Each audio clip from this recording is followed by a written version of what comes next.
Bismillahir Rahmanir Rahim. Mr. President, Mr. Secretary General, Your Excellencies, it is a special pleasure to be part of this General Assembly as our countries join in a common cause. To act on shared concerns, to be alert to serious global threats, and to move forward faster to the world that our people deserve, leaving no one behind. I do not need to elaborate upon what we all know. Today's most critical challenges are global in scope. The deadly pandemic, climate change, violent conflicts exploited by global extremists, destabilizing economic fault lines, a continuing global refugee crisis. Our countries have a vast shared interest in responding effectively. That requires collective action, and the emphasis must be on action. Positive change cannot be willed into being. Our world must be coordinated and structured to deliver real-world impact.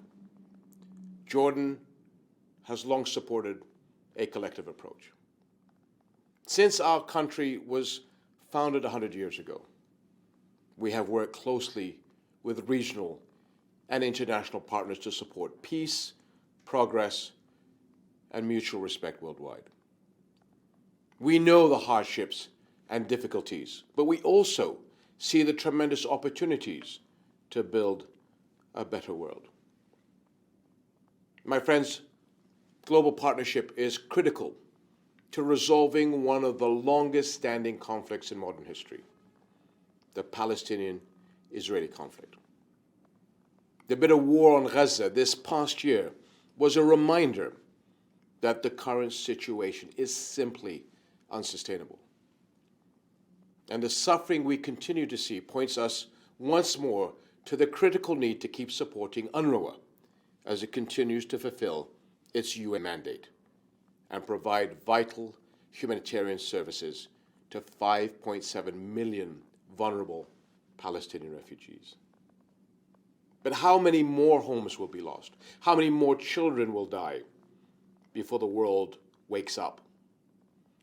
Genuine security for either side, indeed for the whole world, can only be achieved through the two-state solution, a solution that leads to the establishment of an independent, sovereign, and viable Palestinian state on the basis of the June 1967 lines with East Jerusalem as its capital, living side by side with Israel in peace and security. And Jerusalem is at the heart of this peace. Billions of people around the world hold this holy city dear. For our part, Jordan will continue working to preserve the historic and legal status quo of Jerusalem and its Islamic and Christian holy sites under Hashemite custodianship. I believe Jerusalem's holiness to Muslims, Christians, and Jews can and must bring us together. With international help, the holy city can be not a cause of division, but a symbol of unity for all to see. My friends, elsewhere in the region, Lebanon is facing a dire humanitarian and economic situation.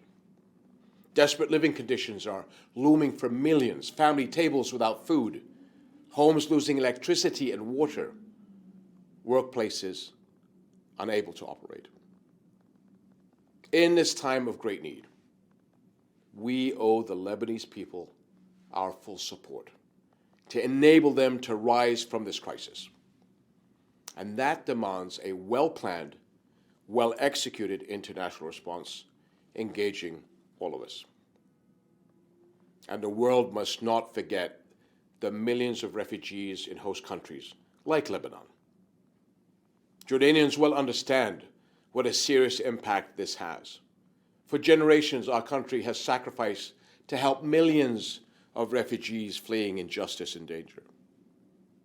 The well-being of these millions and the communities that host them remains an international responsibility.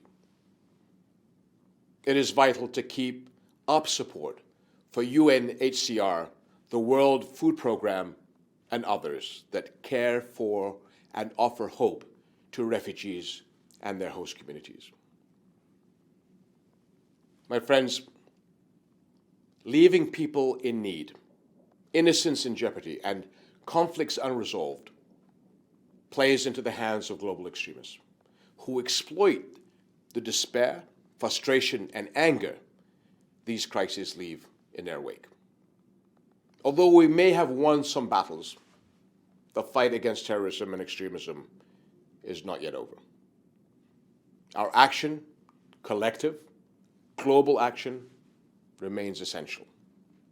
To address the totality of the problem and the need, Jordan continues to work closely with our partners. Through the Aqaba process, a holistic approach, we have helped bring together concerned leaders to coordinate, exchange best practices, develop new strategies, and more. My friends, if humanity faced no other threats at all, we would still need to unite to face the most existential of our time, the global climate crisis. As one of the water-poorest countries in the world, Jordan is painfully aware of that threat. Our National Green Growth Action Plan is designed to ensure energy efficiency and strengthen our resilience in water and agriculture. But no country can combat climate change on its own. And that is a powerful reminder of the need to develop new ways to respond as one world, one humanity, to all the crises and challenges we face. It is for this reason that Jordan has been calling for regional networks of resiliency to pool our resources and respond quickly and smoothly to needs as they arise.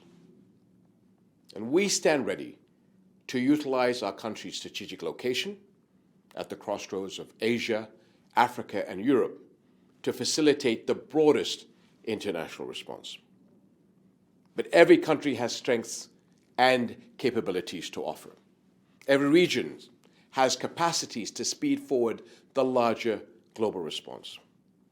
And every international body has powers to contribute, to guide, reinforce, and coordinate global action. In this General Assembly, together, we can rethink, recalibrate, and redirect our world away from danger. We know the threats. We know the opportunities. Now together, let's take the actions we need. Thank you.